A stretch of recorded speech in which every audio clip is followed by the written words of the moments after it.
I'm altering the deal. Pray I don't alter it any further. How a failing company converts uncertainty into obedience, transfers its losses onto employees, and keeps changing the bargain until departure becomes impossible.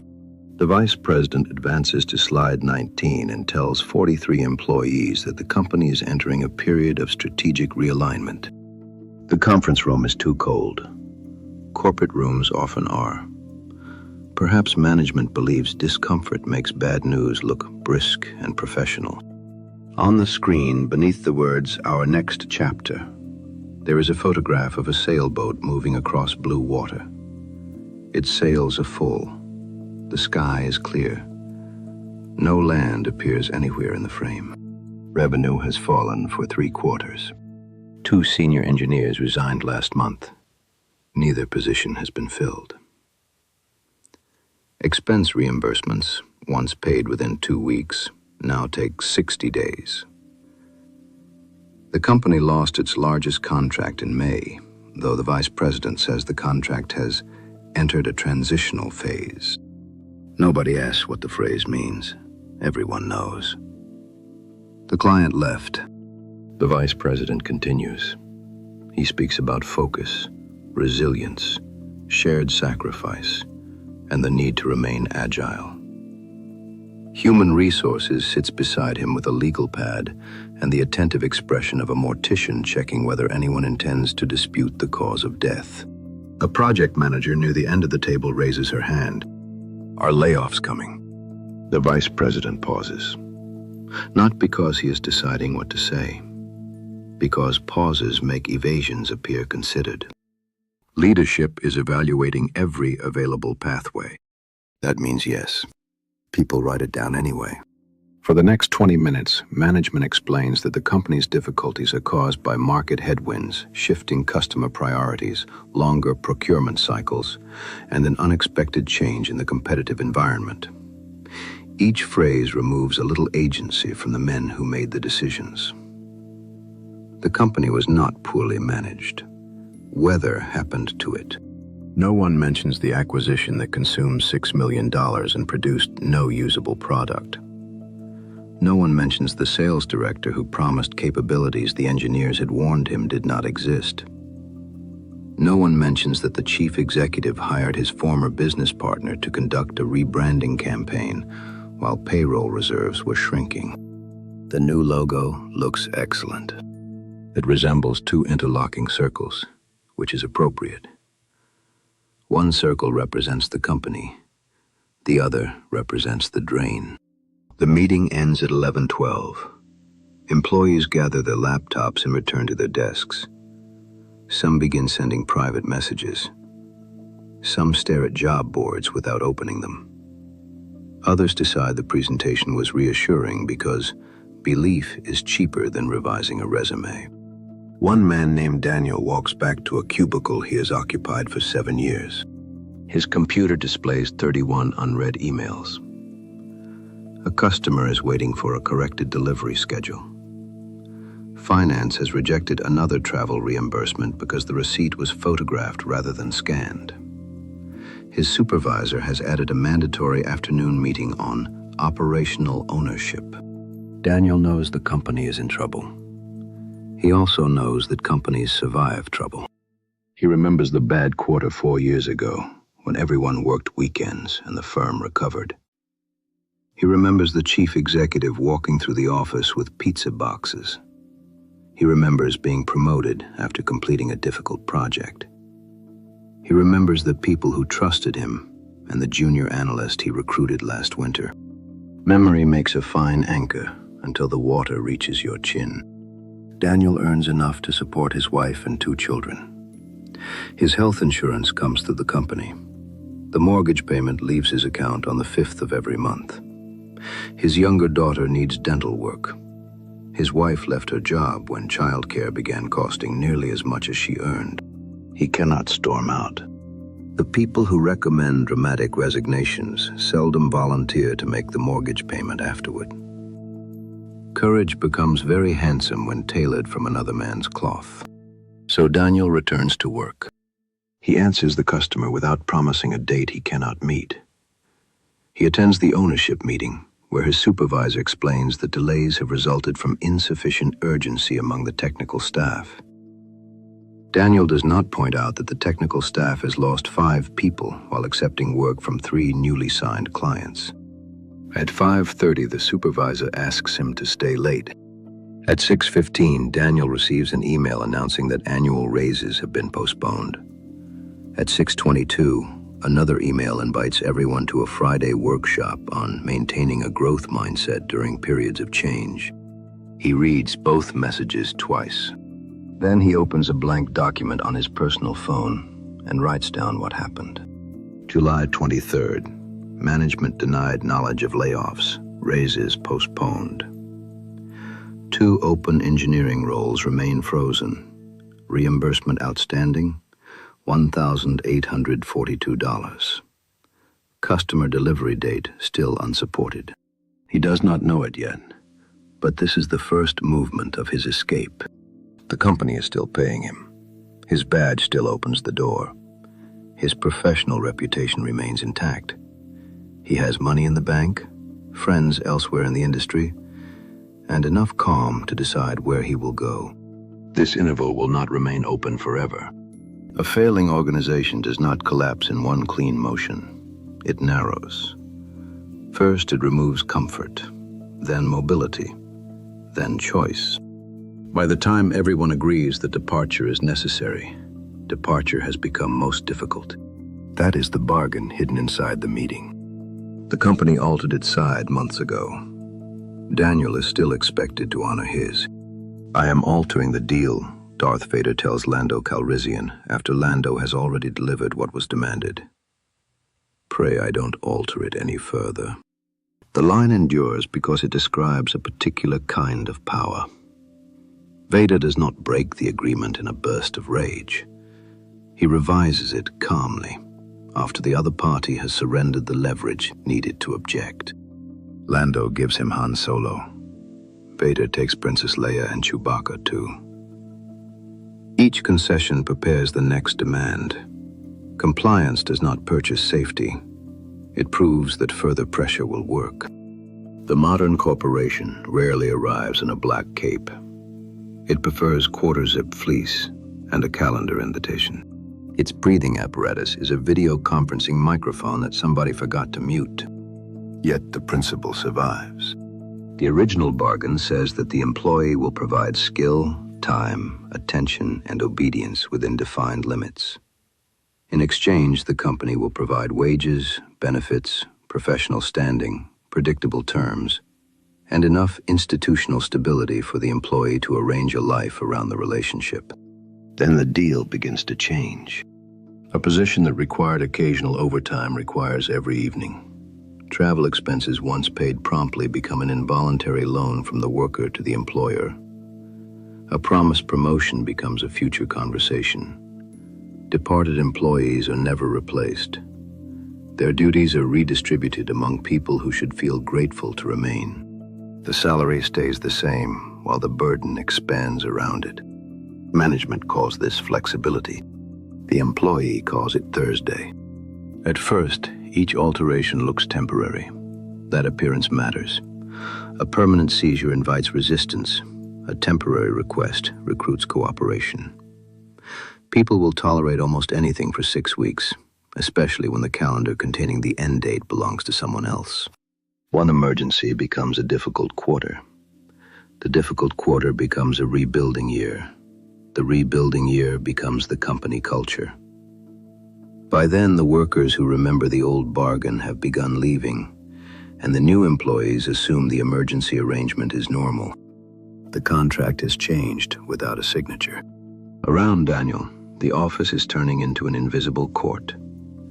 Every worker stands accused of insufficient commitment, yet the charges are never stated clearly enough to answer.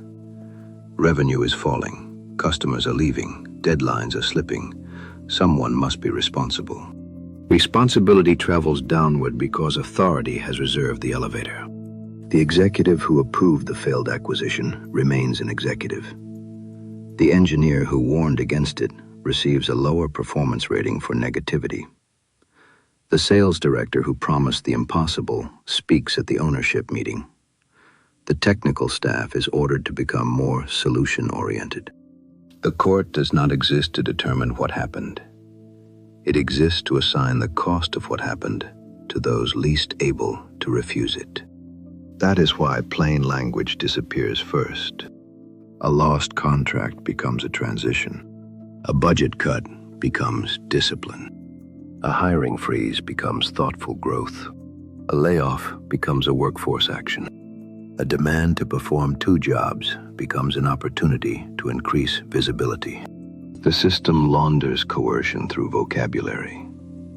Words are altered before the deal because the victim must be prevented from naming what has been taken. A man may object to a pay cut.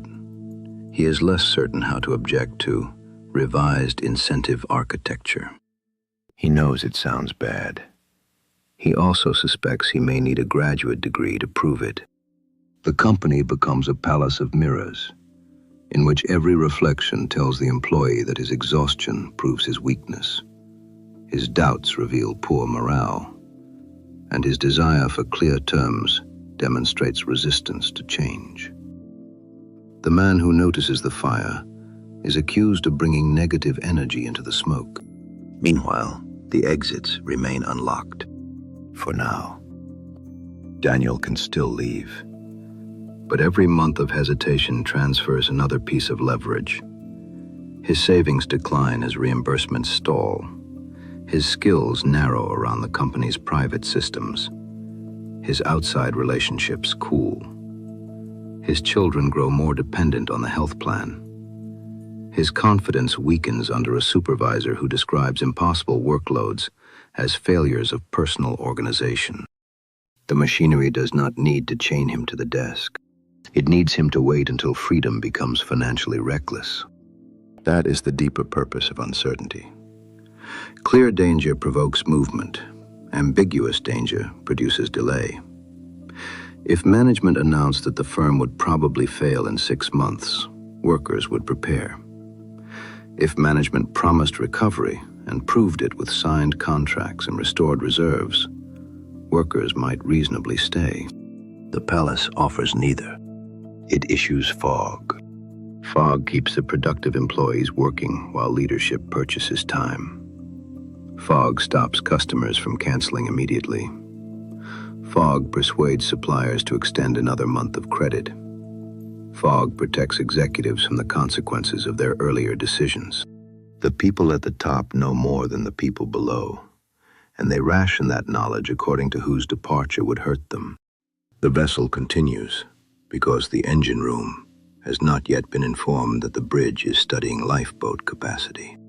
Daniel returns home after 7. His wife asks what happened in the meeting. He says management thinks the company will recover. This is technically true. It is also the first lie the system has extracted from him. He sees the concern on her face and softens the account. He mentions the new sales pipeline.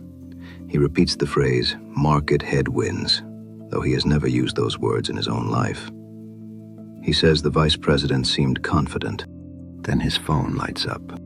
The supervisor wants revised numbers before morning. Daniel looks at the message, then at his family, and feels the walls of the palace move closer. Because the company has discovered the oldest law of the altered bargain. A captive who still believes he is negotiating can be charged admission to his own cell, and the next revision has already been drafted. Now let us leave the sailboat photograph behind and examine the engine.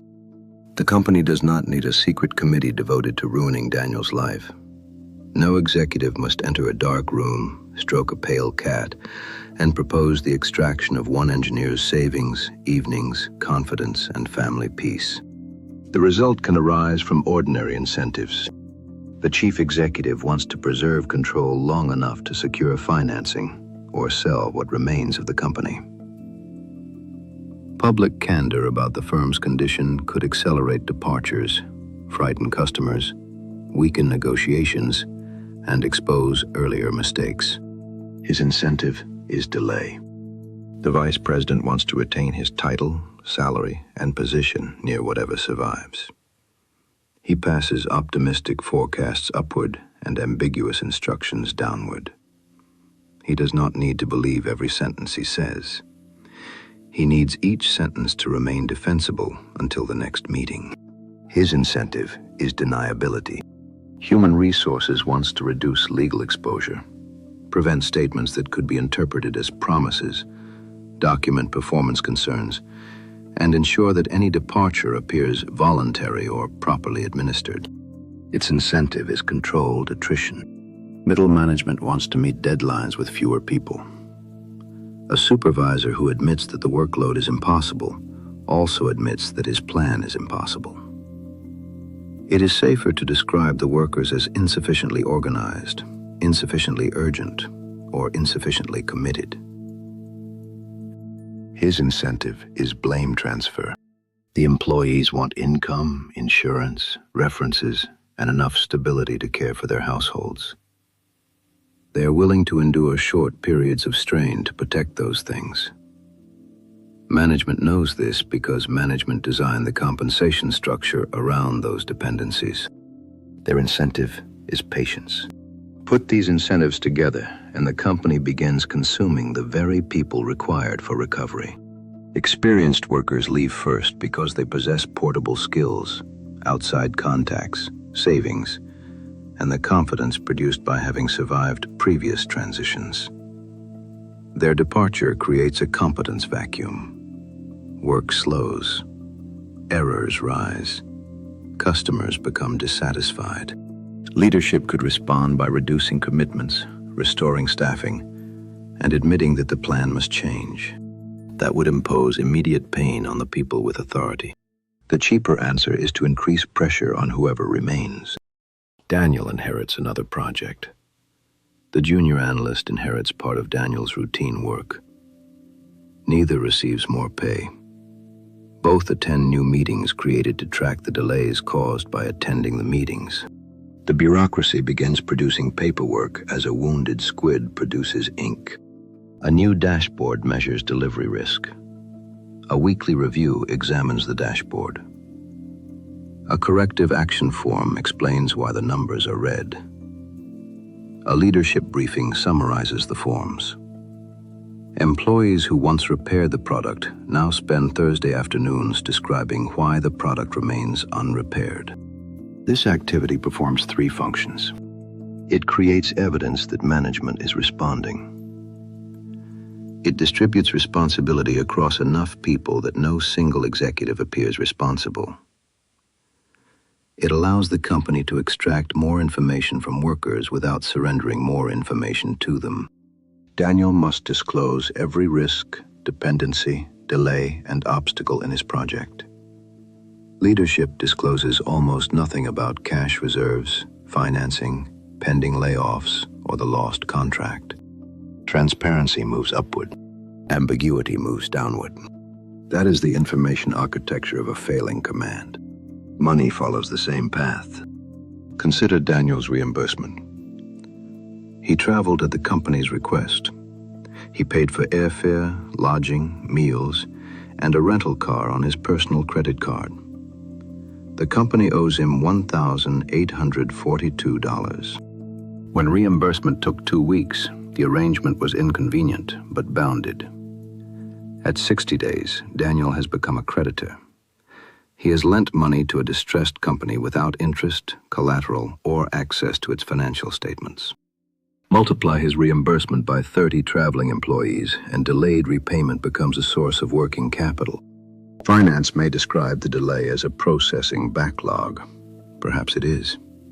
Systems often become predatory through neglect before anyone recognizes the value of the predation. Once delay preserves cash, the organization acquires a reason to leave the backlog unresolved. The same logic governs frozen vacancies. 2 departed engineers represent salaries the company no longer pays. Their work remains. If Daniel and the remaining staff absorb it, management discovers that understaffing produces an immediate financial benefit, while the damage arrives later through fatigue, defects, and customer loss. Immediate savings appear in a spreadsheet. Future failure arrives as a surprise. The company begins transferring risk. Workers provide unpaid overtime when deadlines exceed staffing. Families absorb the lost evenings. Employees finance travel. Customers absorb delayed deliveries. Suppliers absorb late payments. Remaining experts absorb the errors of inexperienced replacements. The public may absorb the final losses through bankruptcy proceedings, unpaid taxes, or abandoned obligations. Senior leadership protects cash and optionality by pushing volatility outward. This is the corporate form of Veda's bargain. The powerful party keeps revising the terms because the weaker party has already arranged his life around compliance. Daniel's mortgage is a lever. His daughter's dental appointment is a lever. His accumulated vacation balance is a lever. His fear of losing health insurance is a lever. His 7 years at the company are a lever, because leaving now would require him to admit that loyalty did not purchase reciprocal loyalty. The corporation did not create his love for his family or his desire to keep his word. It roots those virtues through a system that profits from endurance. That is why decent employees are often the last to leave. The irresponsible man vanishes after a difficult week. The dependable man remains because customers rely on him, colleagues trust him, and unfinished work offends his conscience. A failing organization uses that conscience as reserve fuel. Every time Daniel saves a deadline through unpaid labor, he conceals the true cost of the company's decisions. Every time he protects a customer from internal disorder, leadership receives another week in which it can pretend the disorder is manageable. His competence becomes camouflage. This is where loyalty changes character.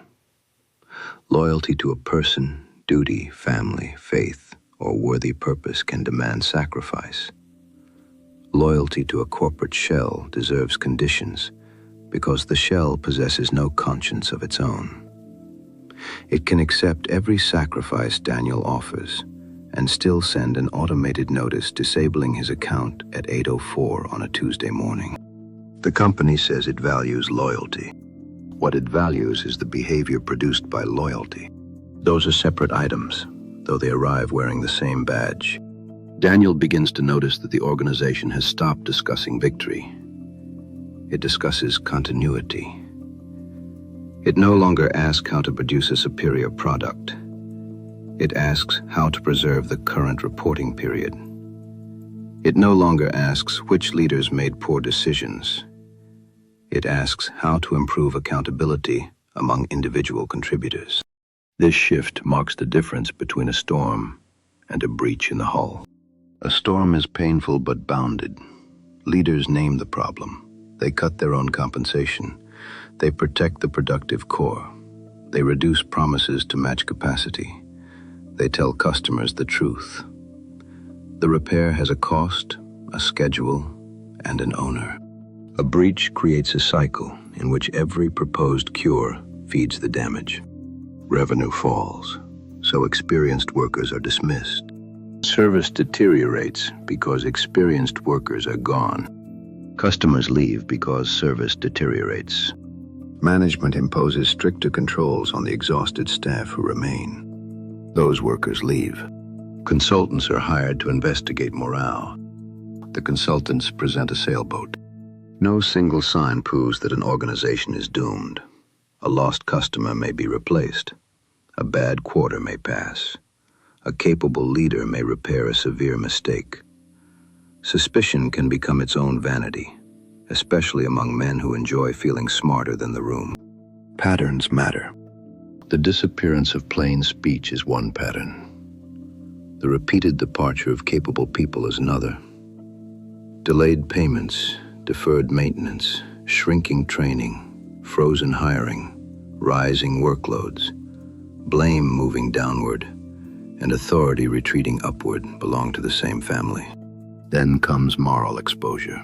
Failing organizations often request small dishonesties before demanding large ones. Daniel receives a draft delivery schedule from his supervisor. It states that the customer will receive the completed system in 8 weeks. The engineering team's estimate is 14. Daniel replies that 8 weeks cannot be supported. The supervisor calls rather than answering in writing. We need to show confidence. Daniel says confidence will not change the test schedule. Nobody is asking you to guarantee the date.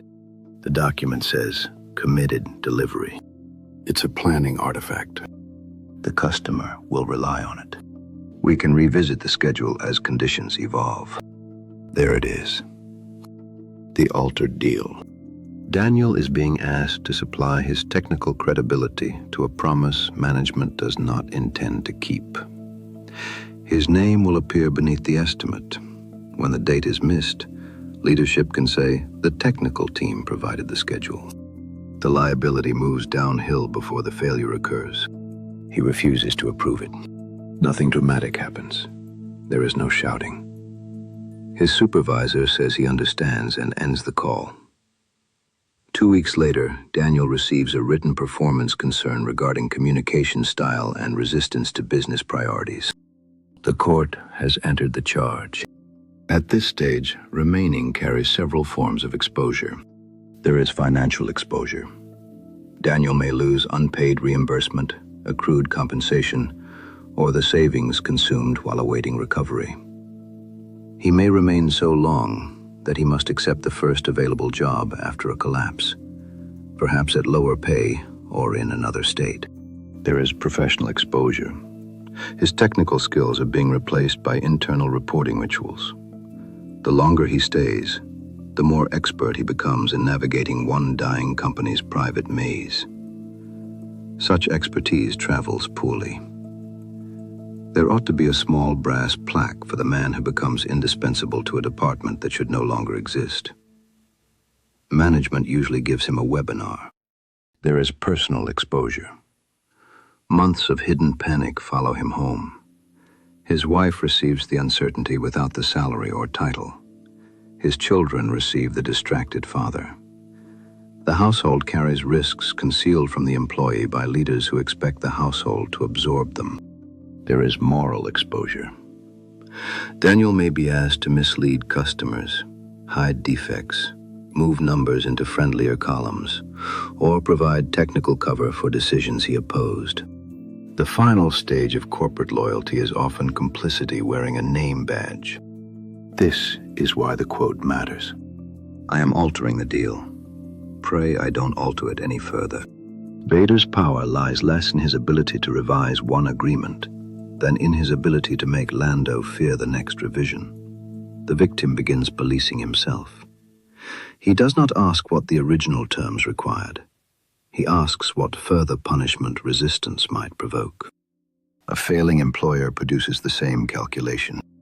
If Daniel objects to unpaid overtime, will he be selected for layoff?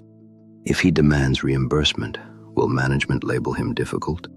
If he refuses the false schedule, will his supervisor damage his reference? If he applies elsewhere, will someone discover it? Fear converts every right into a risk.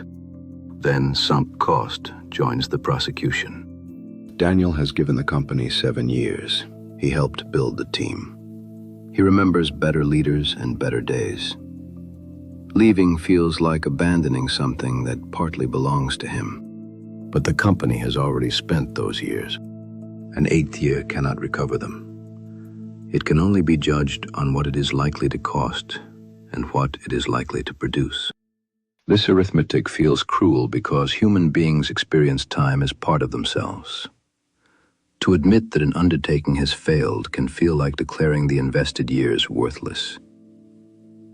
They were not worthless. Daniel learned, earned, built friendships, supported his household, and completed good work. The past may contain value, even when it grants no command over the future. The system wants him to confuse gratitude with captivity. It wants every good memory to serve as collateral for another bad quarter. It wants him to honor yesterday's bargain after management has altered tomorrow's terms. That is how a company keeps a man aboard until the exit becomes an evacuation. The answer is neither panic nor blind faith. It is an exit discipline established before fear renegotiates the line. Daniel begins with a private record on his phone. For 90 days, he records observable facts. Promises, deadlines, resignations, delayed payments, workload changes, lost customers, revised forecasts, and management's explanations. He avoids protected data, trade secrets, customer information, and anything he has no right to retain. He writes down what was said, by whom, and what happened afterward. Memory is generous to hope. Paper has colder manners. One missed deadline may be ordinary error. 6 missed deadlines followed by 6 new explanations reveal a command structure that purchases time with promises. Daniel sets exit conditions. If his reimbursement remains unpaid after the stated escalation date, he will file the required internal complaint and stop financing company travel from personal funds. If management asks him again to approve information he believes is false, he will refuse in writing and begin immediate departure. If 2 more senior operators resign without replacement, he will treat the productive core as compromised. If household savings fall below 6 months of necessary expenses, he will accept the strongest reasonable offer available, rather than waiting for an ideal one. If no credible replacement revenue appears within 60 days, he will leave. These conditions are specific, because vague intentions are lullabies for adults. I will leave if things get worse means very little. Worse has no measurement and no date. Once another crisis arrives, fear will explain that 1 more month is prudent. Then another. A rumor about financing will pass through the office. A manager who broke 5 promises will deliver a 6th with unusual sincerity. One recruiter will fail to return a call, and captivity will begin dressing itself as responsibility. Exit conditions let the calm man issue instructions to the frightened man he may later become. Daniel also writes recovery conditions. He does not want suspicion to become a faith. If the company signs replacement business, restores timely reimbursements, fills essential positions, reduces unsupported commitments, and assigns responsibility to leaders who can act, the evidence may justify staying. A wounded organization can recover. A new speech is not recovery. A new logo remains 2 circles near a drain. Now Daniel must build his lifeboat while drawing a salary. He gathers lawful records he is entitled to keep: pay stubs, benefit documents, employment agreements, performance reviews, training certificates, award notices, and records of his completed work that contain no protected company or customer material. He lists his responsibilities and measurable results in plain language. He does not write supported strategic technical objectives across cross-functional stakeholders. That sentence has escaped from a jar. He writes that he led a 6-person team, reduced test failures by 28%, delivered 3 customer systems, trained 4 junior analysts, and built a process that shortened review time from 12 days to 5. He updates his resume at home on his own device. He contacts former colleagues before he needs rescue. He asks what conditions look like at their companies. He offers useful information when he can. He tells trusted people that he is considering a move and describes the kind of work he can perform. He does not broadcast panic. Smoke on the coat is difficult to conceal, but there is no reason to arrive carrying the alarm bell. He asks 2 respected colleagues whether they would serve as references. He records their personal contact information with permission. He offers to do the same for them. At home, Daniel and his wife examine household expenses. They cancel 2 subscriptions, postpone a furniture purchase, and direct the money into savings. They calculate the minimum monthly amount required to remain housed, insured, fed, and current on debt. The number is less frightening once it is visible. Cash changes the geometry of power. 6 months of expenses can reduce an abusive supervisor from a feudal lord to a noisy stranger who controls a calendar invitation. Daniel studies his skills. Some belong to him, some belong to the company. His knowledge of engineering tests, customer requirements, project estimation, technical writing, and team leadership can travel. His command of an internal approval portal named Pulse cannot. Pulse has 7 menus, 4 redundant status fields, and the temperament of a damp cat. No employer elsewhere will pay extra for mastery of it. He begins refreshing a professional certification. He publishes a lawful technical article based on public material. He speaks with a recruiter. He applies to 5 positions, partly to test whether the market values him as highly as his fears claim it does not. 3 companies respond. 1 interview goes poorly. Another position pays less. The 3rd interests him. This is useful evidence. The first pivot occurs on paper, where reality charges lower tuition. He also learns the rules governing his present employment. He reads the notice provision, restrictions on outside work, benefit termination dates, retirement procedures, expense policy, and unused leave rules. He does not rely on office folklore. Every company contains a man who confidently explains policies last revised during the first Bush administration. Daniel files a formal reimbursement inquiry using neutral language. Please confirm the status of expense report 4172 for $1,842, submitted May 19th and approved May 23rd. The published reimbursement period has passed. Please provide the payment date and identify any remaining action required from me. He does not accuse. He establishes the facts. If finance replies by phone, he sends a short follow-up email. Thank you for speaking with me today. My understanding is that payment is expected by August 2nd and that no further documentation is required. Please correct me if I misunderstood. This sentence is courteous. It also closes a trap door. When management assigns another departed employee's duties, Daniel asks for priorities in writing. I can complete the customer test report or the revised implementation schedule by Friday. I cannot complete both to the required standard within the available time. Please identify which item should take priority and confirm the revised due date for the other. He refuses the silent transfer of impossible promises. When asked to approve another unsupported date, he writes, I cannot validate the 8-week date based on current staffing and test requirements.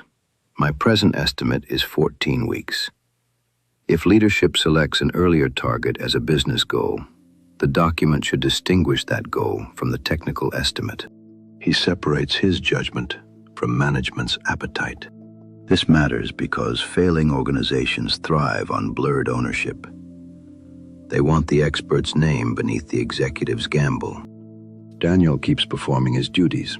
He does not steal files, spread rumors, sabotage work, insult supervisors, or spend every lunch hour rehearsing a mutiny. Panic is poor preparation. Rage feels active while consuming the attention needed for escape. He protects the junior analyst by documenting her contributions and giving her honest feedback.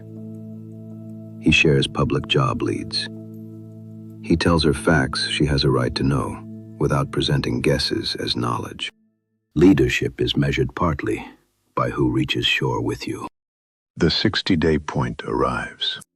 No new contract has been signed. Another senior engineer resigns.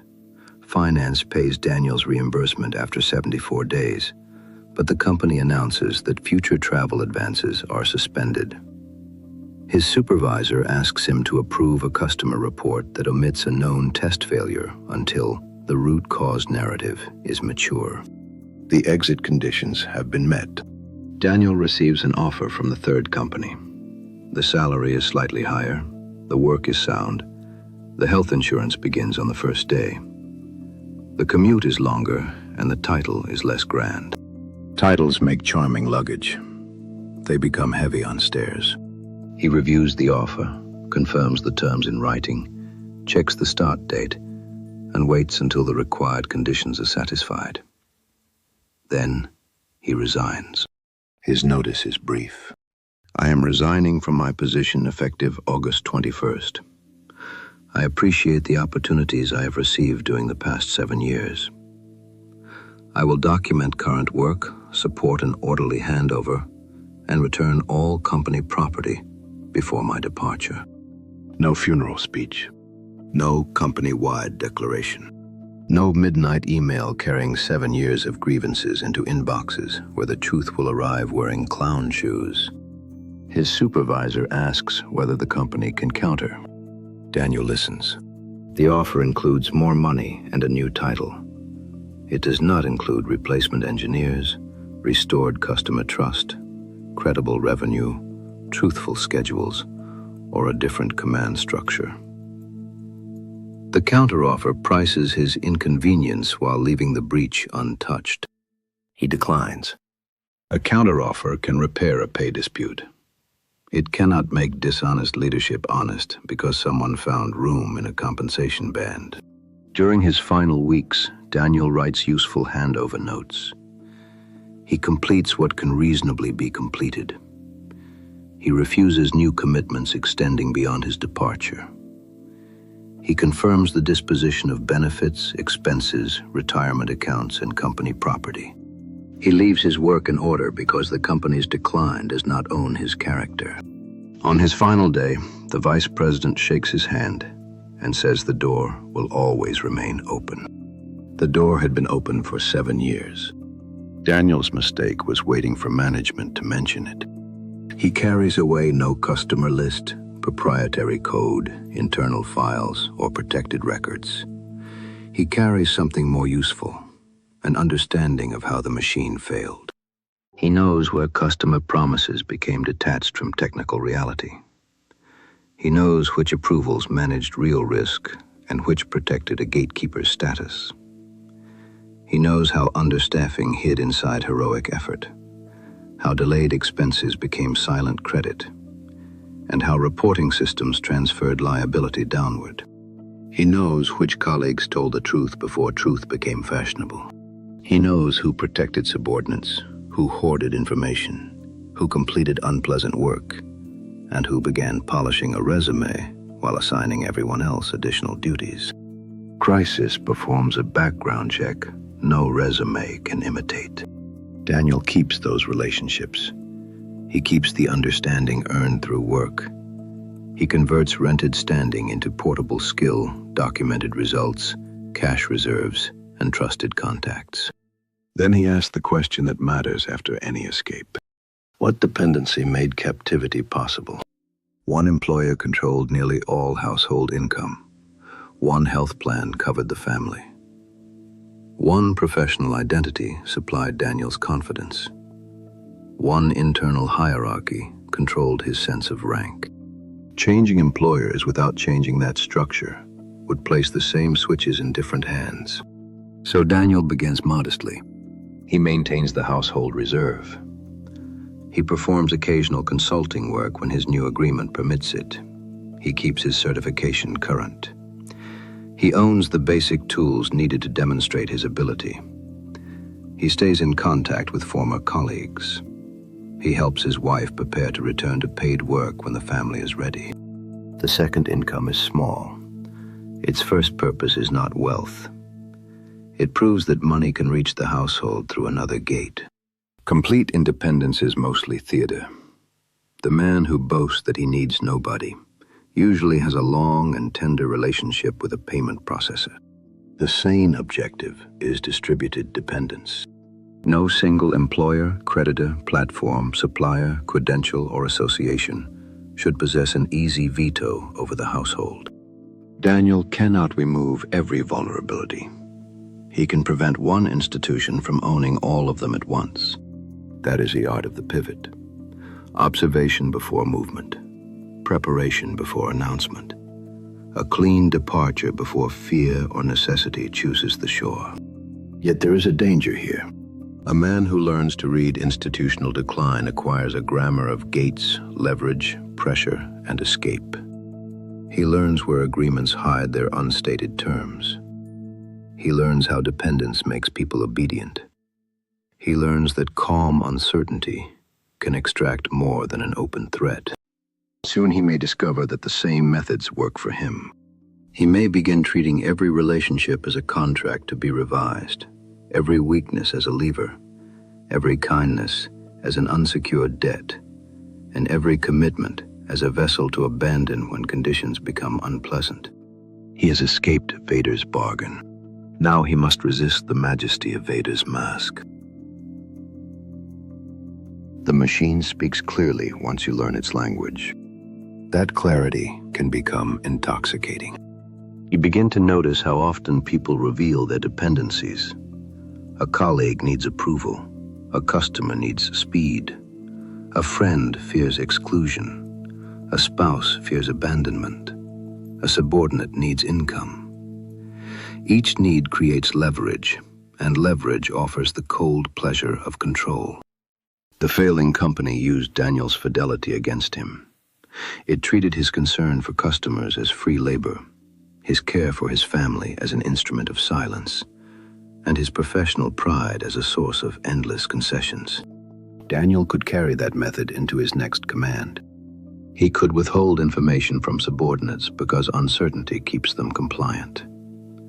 He could promise future rewards without defining them. He could expand duties while preserving pay. He could praise loyalty whenever loyalty serves him, and call departure betrayal whenever another man chooses his household over Daniel's convenience. He would understand the machine perfectly. He would also have become part of it.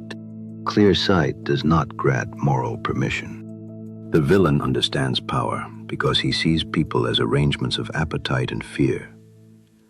His corruption begins when he decides this account is complete.